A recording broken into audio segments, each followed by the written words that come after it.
So now that we have a bit more clarity on some of the skills that innovators have, as well as teams, let's move to a more complicated issue: innovation management. So how do innovative companies do it?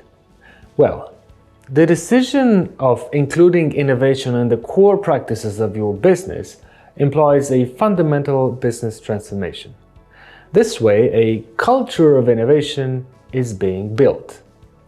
Before moving to a list of different innovation categories, let's take a look at 5 strategies that big businesses use for developing a culture of innovation, according to an article Steven Wunker and David Farber wrote. Number 1. Make sure that you understand which types of innovation you are implementing in your company. Later in this course, we will list a few different kinds of innovation, such as product innovation or process innovation. By choosing the suitable kind of each group of employees, the chances of performing innovation processes are rising. 2. Empower your employees to become innovation leaders. Identify the innovation champions in your company and offer them enough time to present their ideas. You can encourage the employees who usually get stuck in maintenance processes to take creative breaks from their day-to-day work and pursue their personal projects within the company. Number 3, rethink the way you evaluate progress and offer rewards. Now, most of the time, innovation doesn't bring the same instant success for the company as a well-established product. Therefore, using the same way to measure whether the product or process is valuable is probably not a fair way. Also, the rewards offered to the people engaged in the innovation process need to be scaled properly. Number 4, train your employees and provide them with their magic wands. As mentioned before, an innovative company invests in training and offering the tools needed to reach its potential and its goals. For example, you can decide to include a special position for an innovation officer in the human resources department. Number 5, create an environment suited for experimentation, a failure included. Your colleagues should feel safe to ask questions, present their ideas and fail without being punished or shamed. The previous 4 ideas also contribute to this final goal of having an overall safe innovation environment. According to different scholars, we can formally define a few categories of innovation strategy based on their characteristics. In the following minutes, we will explore a few proposed strategies for innovation: incremental, sustaining, disruptive, and radical. These can be observed as individual kinds of approaching innovation, but we should note that in a company we can meet more of these at the same time. The term incremental innovation refers to a series of small improvements made to a company's existing products or services. Generally, these low-cost improvements help further differentiate a company from the competition while building on current offerings. This strategy is one of the most popular through well-established companies, which have already come up with innovative or successful products and want to preserve their business model, their business vision and market. Also, they would constantly improve and refine their products and services, investing in market analysis and research. A few examples could be recalled to illustrate the incremental innovation strategy. For example, Apple's iPhone is a very good example of such innovation. First, Jobs' company came up with the incredible innovative product, the iPhone, in 2007. Since then, the main concept of the iPhone, or generally smartphone, as other players in the market followed Apple's idea and developed similar products, did not really change that much. There are about 33 different models of iPhone that have been released, and between the most important features that have been added through time, We count a storage memory from 4 gigabytes to 1 terabyte or more. Improve operating systems, so they improve on the same system. Health and biometric sensors, multiple cameras from one camera of 2 megapixel to 3 large cameras now packed with a variety of sensors and types of photography. We could also mention the car industry, as there are constantly new models which bring additional features and technologies. The electric cars companies, though, can be better categorized as sustaining innovation, but that aspect will be discussed a bit later. So what are some of the benefits of incremental innovation? Well, number one, you are able to offer more diverse products and services. Number two, you stay relevant and keep the customers close. Number three, you help your company last longer. You don't need to reinvent the wheel every time you go.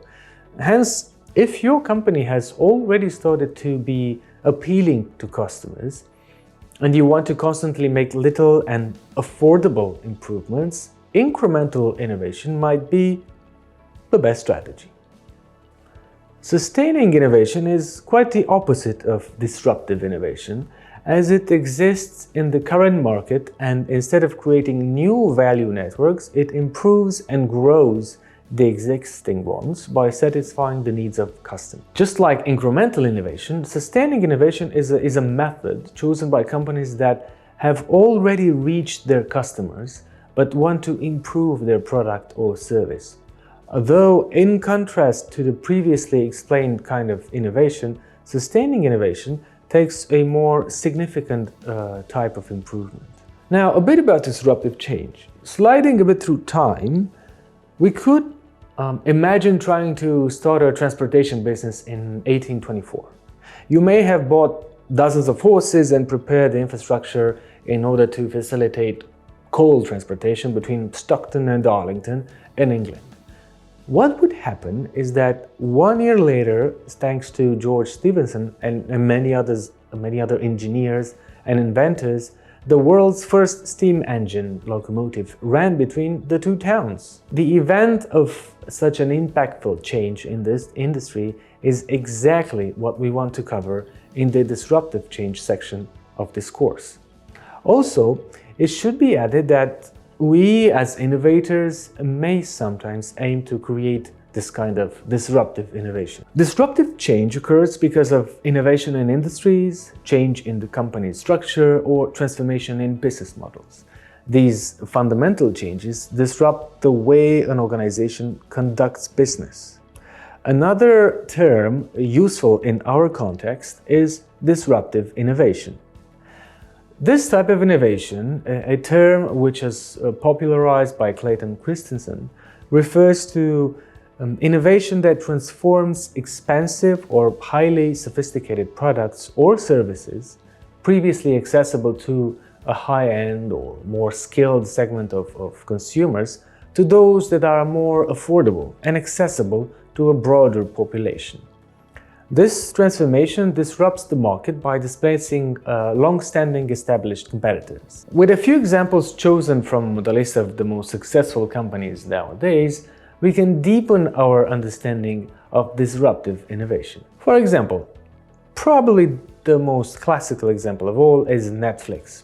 This highly popular company is often used to describe what disruptive innovation means. To understand why Netflix managed to create such a strong and long-lasting innovation, we should first take a look at the Blockbuster video company, which was the leading US movie rental market in the 80s and 90s.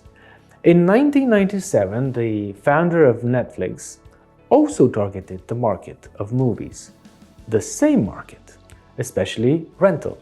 But what differentiated them and helped them take the lead was the fact that their tapes and DVDs were booked online and sent via email. This way, they offered their services to a larger population in exchange for affordable sums of money and later on, subscriptions. What helped Netflix maintain its success was a continuous iteration and many improvements in terms of services, algorithms, marketing, technology usage, and so on. Another example is Amazon Books. Now, similar to Netflix, Amazon took advantage of the rapid growth of the World Wide Web in order to grow. At first, the main products which were sold using the website were books, as Jeff Bezos thought it may be a wise choice. His idea was indeed a success, as the online platform where readers can easily browse through available books was quite well received. Afterward, Amazon managed to integrate many other kinds of products, iterating on the initial business model, which was only about books. With these stories of success in mind, one may think about developing a strategy for disruptive innovation. Well, according to Investopedia, there are a few aspects of a business model that you should cover in order to actually be disruptive. So you should work a lot with technology, research, and link your business to various technologies that seem promising in the market. You should have an innovative business model, a coherent value network that involves various stakeholders that would benefit from some form of disruptive innovation. The last type of innovation that we would like to cover is the rarest and extreme one. This one may be the first one that you thought about when you thought of innovation, as it is many times promoted through inspirational stories or movies. And this is called radical innovation. Now, radical innovation is a transformative business model that seeks to completely demolish and replace an existing industry or create a whole new industry. It takes an existing system, a design, or invention and turns it into something brand new. It may change the parts of the system, the processes, or the system, or actually both in the same time. It seems to be quite similar to disruptive innovation, but the involvement of new technologies and new business models is significantly higher. In the case of such innovations, it becomes unlikely to predict the emergence of certain companies. Especially in the last decades, the number of companies and entrepreneurs using a radical innovation strategy has been increasing. That is mostly due to the rapid technology development we see all around us, from AI to blockchain and so on. This approach is far from being a universal recipe for success, and it involves many risks. What makes individuals try to bring radical innovation is the possible set of benefits. Now let's see some benefits of radical innovation. Well, number one, totally changing the game in the industry and addressing a brand new market. Number two, obviously bigger potential financial gains. Number three, you own a license of these new products and services that no one else has. 4, an openness for collaboration with new players. Now, what are some of the risks of radical innovation? Well, there's actually more than benefits. Number one, there's an uncertain demand for innovative goods or services. People are quite conservative. Number two, you deal with financial difficulties, especially after serious investments. Number three, there's a lack of information regarding the market because it's a new market. Number four, legal and regulation issues, especially in the case of new tech like blockchain tech and in particular cryptocurrency. Number five, lack of experts and talent in this domain. Number six, a lack of knowledge regarding the product in the market that you only have. There's the possible problems in a new supply chain that could come, another risk. Let's go to radical innovation companies like 3D Systems. This company was founded in 1986 by the inventor of the stereolithography, one of the most common 3D printing techniques. They played a pioneering role in the 3D industry, owning various patents. Later on, they diversified their range of products to various types of 3D printers, software products, and many more. Vaccination is a radical innovation.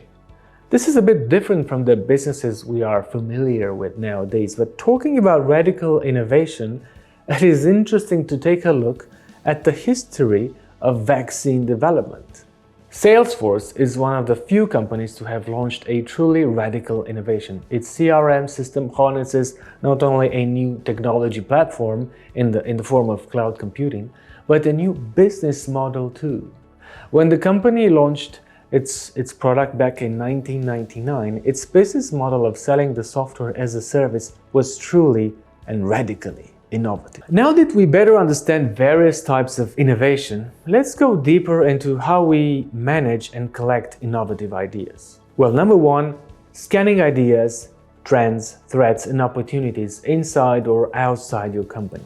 For the external innovation resources scanning, the innovation team needs to identify changes in the market, policies, new technologies, and the dynamics of the businesses that are involved in a similar market. When it comes to internal scanning, the binoculars of the innovation manager should point to the employees who come up with initiatives and energy. In the next step, they need to be incentivized, trained, and engaged in idea accelerators with the help of external actors. Number two, collecting and storing innovation ideas continuously. Well, the ideas that are collected during the scanning process or with the help of the methods presented in the design thinking tools lesson are going to be stored and made available. Electronic environments may be suitable for sharing the chosen ideas in an accessible way. Step 3.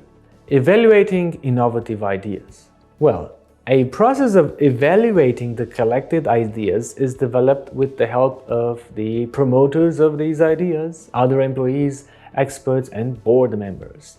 To facilitate the speed of decision-making, the innovation manager can develop various frameworks that include the importance, relevancy, and necessity of each idea. The feedback can be offered by the stakeholders through special sessions that are organized with exactly this purpose. Number 4, prioritizing with respect to the chosen strategy and existing resources.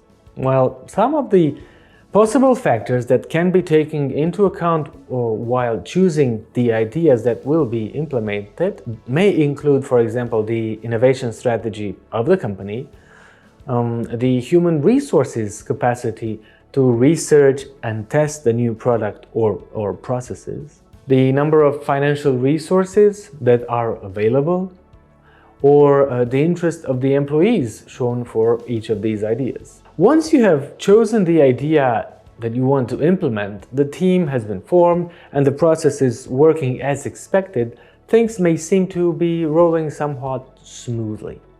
Well, although sometimes this might be the case, there are situations when the innovation process is not leading to a desired output or goal. To avoid these cases and to know the right moment when you need to recalibrate your processes, analysis and evaluation are what you're looking for. It is somewhat different from the testing stage, as it covers the whole process, not only the outcome of product or service or policy in that way. There are many ways to explore the concept of evaluating innovation, so we will explain in the next minutes some of the different approaches. Internal evaluation. Well, after the innovation process is set, an internal evaluation of it is quite necessary. That means taking a look at the process, resources, and all the people engaged in this process. For example, the innovation manager and all the team members can use an evaluation framework both during and at the end of the innovation process. They can self-evaluate and be evaluated by the other members of the team to get different perspectives. Developing these frameworks can take into account the values of the company, goals, well-being in teams, the used time in comparison to projected time, levels of motivation, and so on. To get a neutral perspective, the innovation manager can be evaluated through an interview by another company member outside the innovation team. External evaluation is also quite important. In the case of this type of evaluation, we can escape the bubble of the contributors of innovation that we have in our own yard and choose a broader perspective. all the internal resources and the external results of the innovation, both tangible and intangible, can now be measured. As an innovator, you have the option to choose different kinds of innovation strategies or objects of innovation. Probably the first kind of innovation that would come into one's mind is product innovation. Even if we talk about a new type of car battery, an integrated gardening tech system, or an app that allows you to control the temperature in the house, they all go in the same category of innovative products. A product innovation is the introduction of a good or service that is new or significantly improved with respect to its characteristics or intended uses. These include significant improvements in technical specifications, components and materials, incorporated software, user-friendliness, or other functional characteristics. Product innovations include both new products and new uses for existing products. Let's visit some examples of product innovation in the past years. Beeswise. The first example is the autonomous solar power beehive enhanced by RPA, produced by the Israeli company called Beeswise. This product builds on the existing concept of a man-made beehive, bringing features like climate and humidity control, pest control, swarm prevention, automated harvesting, real-time problem alerts, and high-level monitoring and data analysis with remote access from their app. Another breakthrough innovative product is a programming language designed for quantum computers, which enables the interaction with this kind of machines in an unprecedentedly easy way. This could accelerate the development of quantum technology into places that we can't even imagine at this point. They also bring many other hardware and software solutions in the field. Now, beyond meat, the mission of this company is to create meatless products that could successfully bring an alternative to the regular burgers, sausages, or nuggets that are currently in high demand. This comes into a context of the evidence that proves the impact of meat production on the environment and society. We can also talk about some pros and cons of choosing to follow a product innovation-oriented business. Between the advantages, we could count the regular benefit that an innovative business brings. We can highlight some general advantages, such as competitive advantage, company transformation, a company growth and new types of investment, etc. Continuing the pros and cons analysis, the disadvantages are, as with any innovation, centered around risk. Also, the number of needed resources, financial resources, human time, is definitely high. Moving now to process innovation. The discussion about product innovation often involves the topic of process innovation in businesses. A process innovation is the implementation of a new or significantly improved production or delivery method. This includes significant changes in techniques, equipment, and software. One of the most often recalled innovation processes is Henry Ford's assembly line for car manufacturing, which reduced dramatically the time needed to produce a car. When it comes to physical goods, it's easy to differentiate between product and process. Though in the case of services, they seem to get a closer meaning. If the innovation involves new or significantly improved characteristics of the service offered to customers, it is a product innovation. If the innovation involves new or significantly improved methods, equipment, or skills used to perform the service, it is a process innovation. If the innovation involves significant improvements in both the characteristics of the service offered and in the methods, equipment, or skills used to perform the service, it is both a product and a process innovation in the same time. Also, in terms of risk management, process innovation is probably one of the safest types of innovation. Moving forward with this course and setting on a different type of innovation, let's talk a bit about business model innovation. The term business model refers to a company's plan for making a profit. It identifies the products or services the business plans to sell, its identified target market, and any anticipated expenses. Business models are important for both new and established businesses. They help new developing companies attract investments, recruit talent, and motivate management and staff.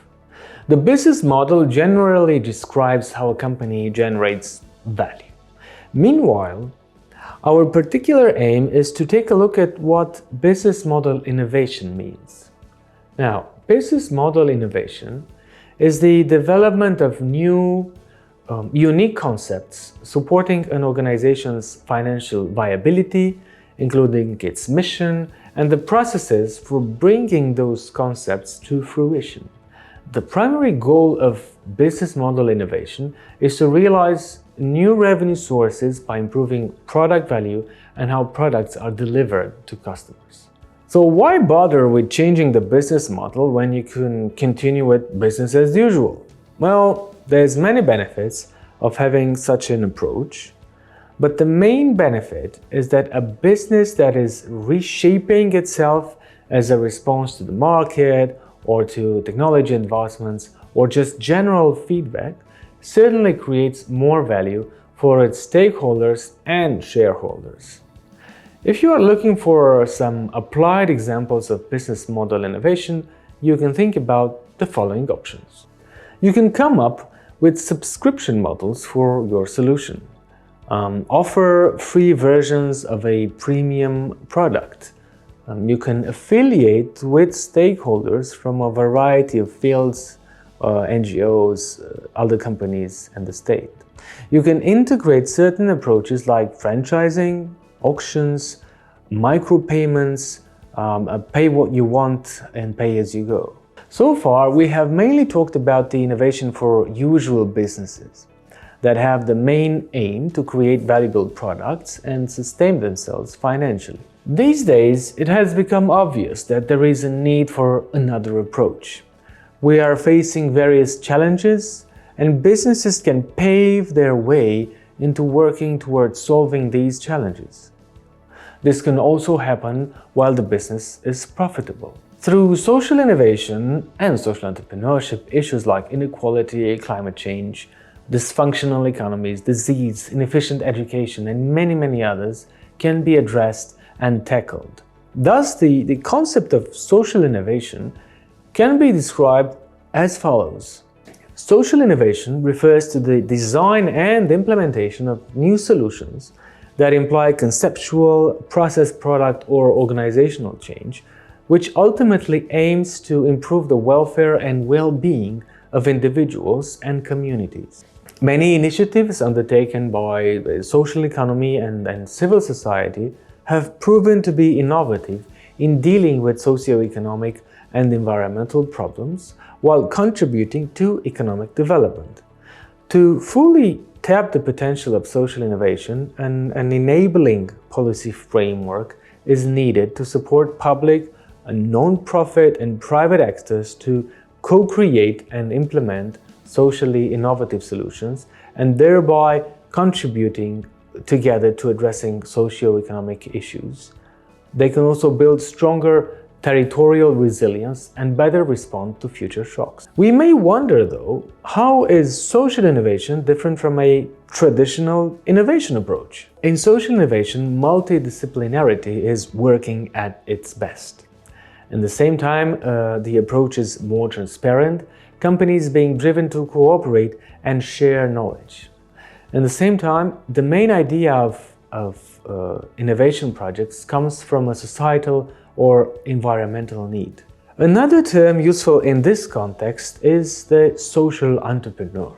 A social entrepreneur is a person who pursues new applications that have the potential to solve community-based problems. These individuals are willing to take on the risk and effort to create positive changes in society through their initiatives. Social entrepreneurs may believe that this practice is a way to connect you to your life's purpose, help others find theirs, and make a difference in the world. The process of social innovation is slightly different from the previously mentioned innovation processes and adds an extra final step that was not mentioned before, which is systemic change. So how does social innovation work? Well, we start by scanning for a crisis or a problem. We ideate solutions, we create a prototype and test it until it becomes market ready.